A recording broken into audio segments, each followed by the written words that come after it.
আসসালামু আলাইকুম। কেমন আছেন সবাই? আজকে সকালে ঘুম থেকে উঠে আগেই রান্না বসাইছি। এটা রেগুলারই বুঝি না। বলতে হয়তো আপনাদের শুনতে খারাপ লাগে জানি কি। সকাল থেকেই শুরু করা হয়, এর জন্য ভিডিওটা সকাল থেকে রান্না বান্না থেকেই শুরু করি। সকালের নাস্তাটা দেখানো হয় না ওই টাইমে।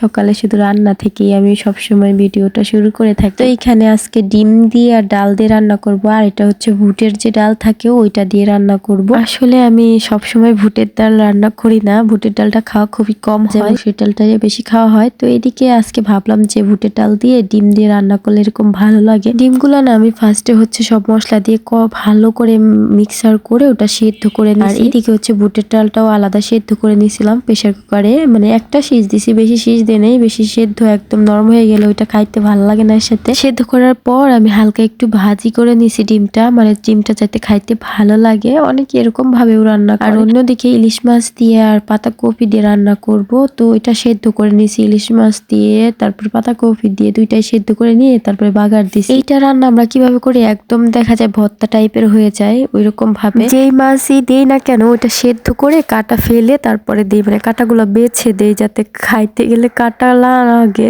কাটা বেশি হইলে খাওয়া যায় না, আর লেজে তো আরো বেশি কাটা থাকে ইলিশ মাছ। রান্না বান্না শেষ করে আমি আবার হচ্ছে ঘরে যে ক্লাম ছিল মাছের যে পার্টিশন হবে বেড়া, ওইটার হচ্ছে দুইটা ক্লাম ছিল, ওইটা রং করে দিচ্ছিলাম যাতে ওইগুলো অনেকদিন টিকসই হয়, ভালো থাকে। রং করা থাকলে না অনেকদিন ভালো থাকে। এই জন্য রান্না বান্না শুধু ভিডিও বা মানে সারাদিন কি করি এটা পুরোটা দিতে গেলে না অনেক বড় লং ভিডিও হয়ে যায়। সব থেকে একটু একটু করে কেটে কেটে দিই, তাই মনে করেন দেখতে চায় না, সবার বিরক্ত লেগে যায়। নিজের কাছেও বিরক্ত লেগে যায় এডিট করতে গিয়ে। এত বড় লং ভিডিও আমার ভালোই লাগে না। এমন একটা অভ্যস্ত হয়েছে, মানে লং ভিডিও না ছাড়লেও ভালো লাগে না। এর জন্য লং ভিডিও একটু একটু করে দেই, প্রত্যেক দিন দেওয়ার চেষ্টা করি। মাঝে মাঝে দেখা যায় দেওয়াও হয় না। এদিকে হচ্ছে আবার লাল মরিচ, আমরা বলি যে মরিচ গুলা শুকায়, এগুলা ভাঙাইতে দিতে হবে, কারণ মাহফিল আছে আমাদের বাসায়। তো এই মাহফিলের জন্য জিরা সজ মরিচের গুলা সবকিছুই ভাঙায় নিয়ে আসে একদম টাটকা। এর জন্য এগুলা শুকাইতে দিছিলাম, শুকাই গেছে। ওইগুলো আবার প্যাকেটে উঠাই ওগুলা ভাঙাবো। আর এদিকে হচ্ছে ছাদে যে বেড গুলা করছিলাম, ওই বেডের মাটি হচ্ছে কিছুটা দিছিলাম আর কিছুটা বাকি ছিল,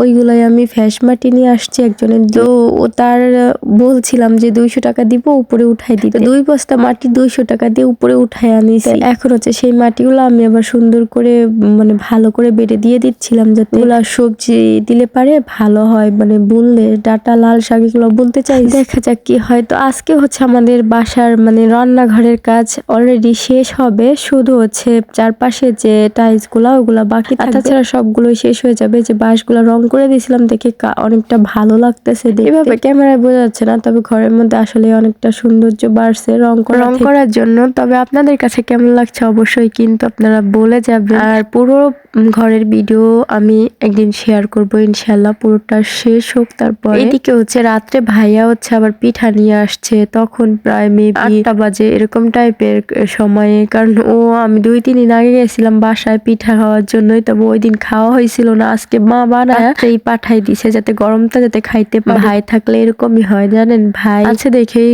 নিয়ে আসছে এত রাত্রে হওয়ার পরেও। যাই হোক, হঠাৎ করে ভাই আসছে, অনেক খুশি হয়েছিলাম যে ভাই আসছে। তারপরে ও চলে যায়, আয়ান খুবই কান্না করে ওর মামার সাথে যাওয়ার জন্য, যাইতে পারে নাই কারণ এত রাত্রে দেওয়া যাবে না, এমনিতে ওর অনেক ঠান্ডা লাগছে। আজকে ভিডিও এই পর্যন্তই। ভালো থাকবেন, সুস্থ থাকবেন, আল্লাহ হাফেজ।